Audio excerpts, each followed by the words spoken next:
sognato almeno una volta di poter guidare macchine come queste in questo modo, senza doversi preoccupare della polvere, della ghiaia, dei sassi e della terra. Guidarle nel modo in cui vanno guidate, assecondando completamente la loro vera natura. Siamo a un'ora da Vienna, a Payerbach, e oggi abbiamo a disposizione due Escort RS 2000, MK1 e MK2, che non hanno la minima paura di sporcarsi le ruote.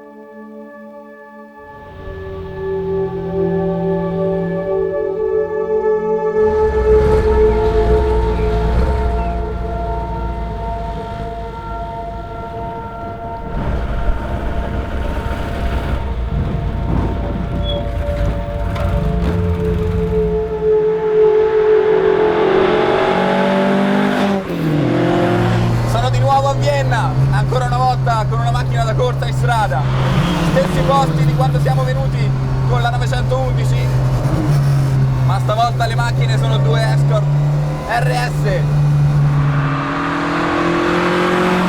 MK1 ed MK2.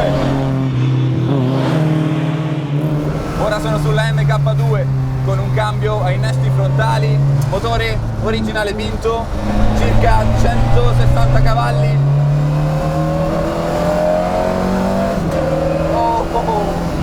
Non frena, nonostante abbia i freni da corsa, bisogna pestare ma non è mai abbastanza. Il cambio è spettacolare. Sono entrambe macchine da corsa, entrambe in una preparazione simile, tranne per il fatto che la MK1 ha un cambio soltanto rinforzato ma sempre di serie. Sull'MK2 abbiamo un innesti frontali, chiaramente vi accorgete è abbastanza rumoroso.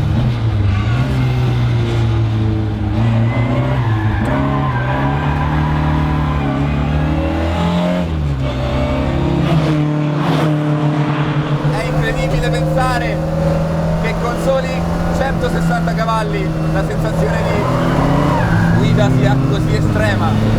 Un'altra differenza tra le due macchine è che sulla MK1 abbiamo un profilo di camme molto più alto e quindi la macchina ha meno coppia e tira tutta su e prende vita dai 5.000-5.500 giri.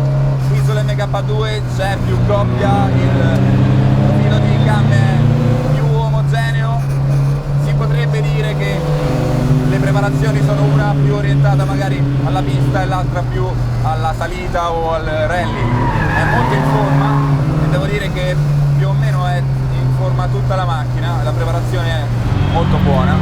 Su questa macchina ho dei carburatori 45, diamo un po' di gas, vediamo che succede in terza, 4, 5.000, 5, 5.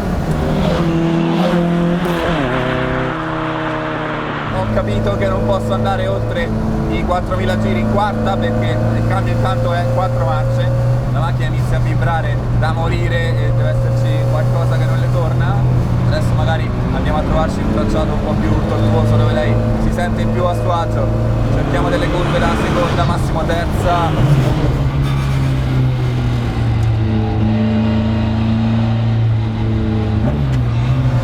Inizialmente la scossa intendo molto sottosterzante, sarà probabilmente, non è detto sia un problema di angoli o di sospensioni, ma forse è la gommatura.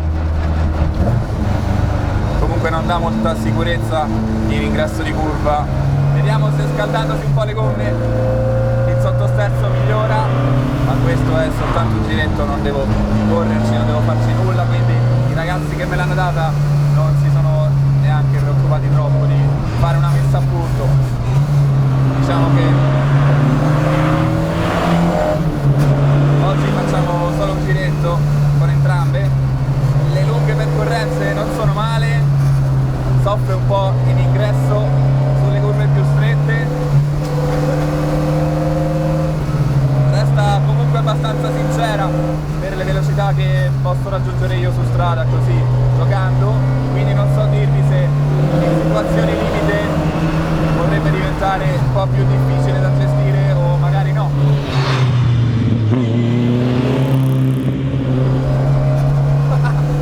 Wow.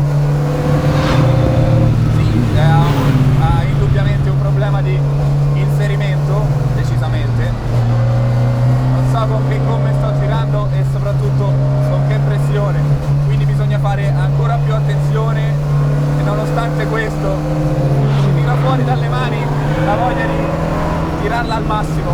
Ecco, questa è una curva tosta, tutto ingresso.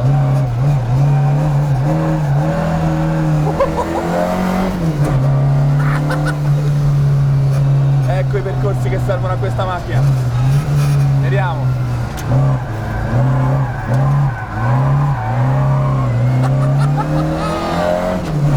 Wow!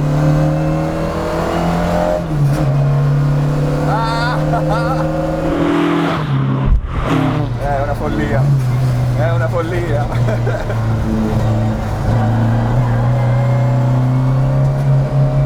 Bella, bella, bella.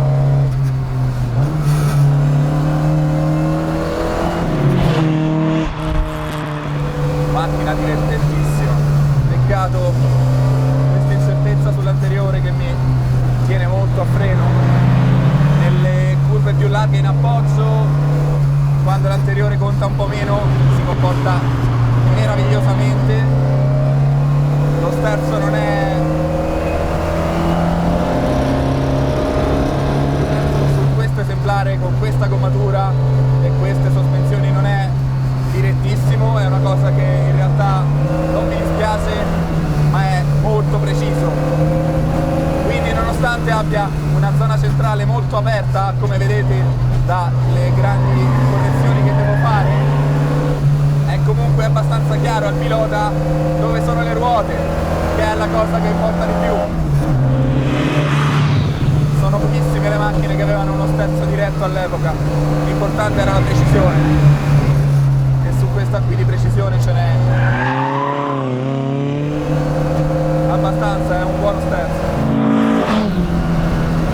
ti fa sentire importante perché sei davvero tu in tutto che decidi, il tuo input è fondamentale per lei.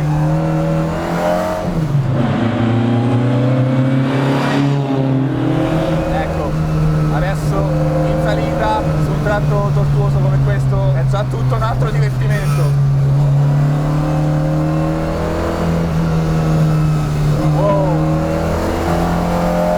Gioca di anticipo l'ingresso di curva, si prevede un po' di sottosterzo in inserimento, si riesce a trasformare la curva in un bel traverso e nel lato è pulito per niente semplice.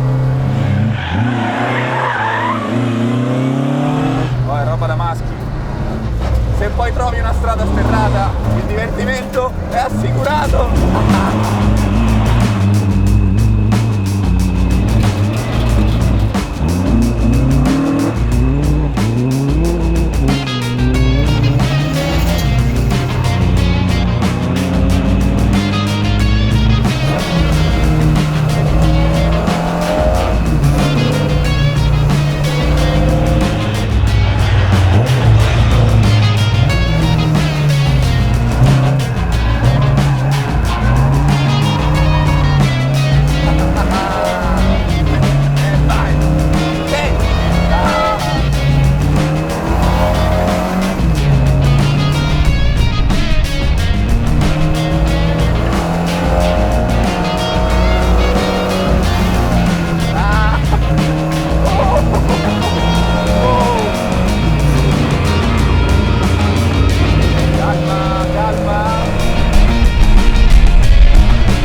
Infotainment, vieni, guarda la nuova interfaccia di Ford. Poi abbiamo qui, guarda qua, borsellino, airbag, tutto a norma.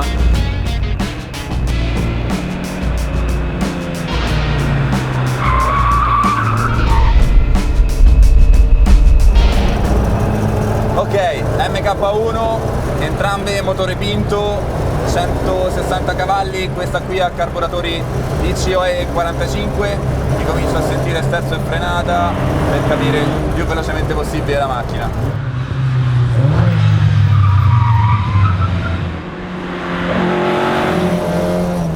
La primissima cosa di cui mi sono accorto è che ha il supporto del pedale dell'acceleratore, che è un, avete presente, quei pezzi di ferro che si mettono nelle case.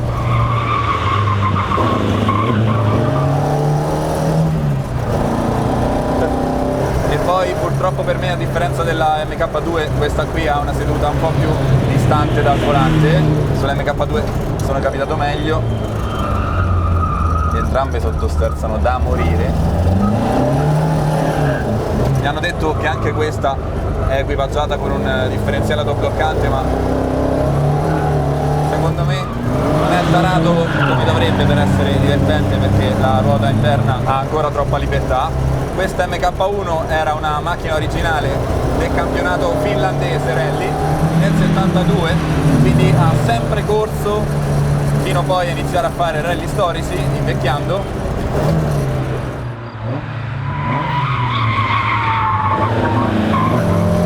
Ma era impiegata da nuova ed è un originale RS 2000.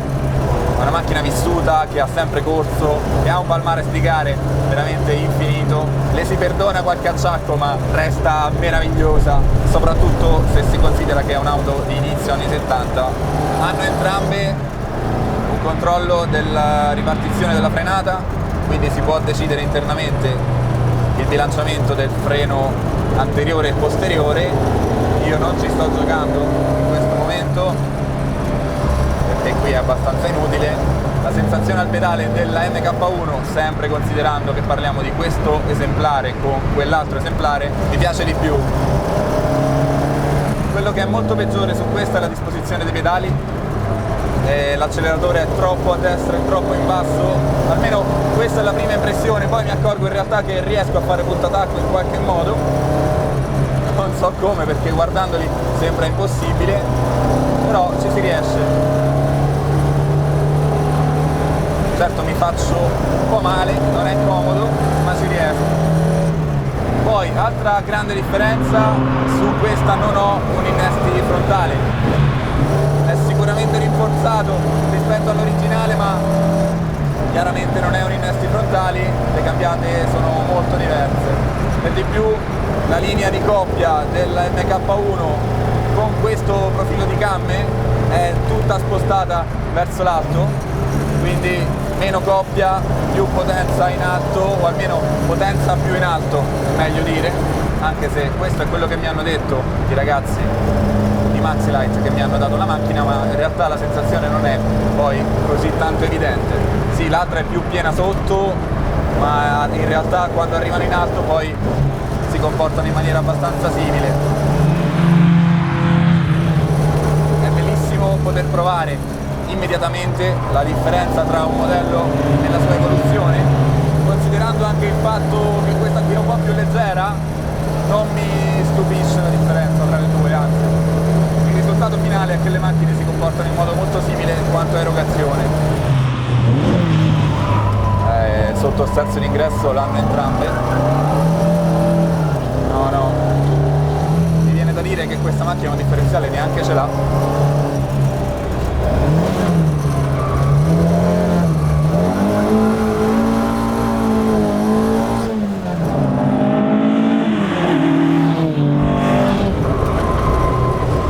Sottosterzano davvero tanto entrambe, non è una bella sensazione salendo lungo curve tortuose come queste. Le vorrei entrambe molto più incisive sull'anteriore, come anche sull'MK2. Bisogna vedere intanto come sono messe a punto e poi che gomme montano. Qui siamo sul disegno di impronta a terra praticamente d'epoca, e sull'MK2 abbiamo delle Maxxis che non sono proprio il meglio del meglio. Credo che avrebbero bisogno entrambe di una piccola messa a punto per esprimersi meglio, ma non sono qui per prepararmi una macchina da corsa, sono qui per guidare sulle strade di Feuerbach in periferia di Vienna, e questa è la stagione perfetta per venire a guidare qui. Quindi non sono venuto a fare i rompicoglioni più di tanto, sono venuto a divertirmi. Sempre bello avere la possibilità di guidare macchine da rally su strada liberamente, anzi io credo che anche in Italia come in altri paesi dovrebbe essere possibile omologare macchine da corsa con le targhe e usarle, chiaramente previa sessione di omologazione. sottosterza in un modo preoccupante.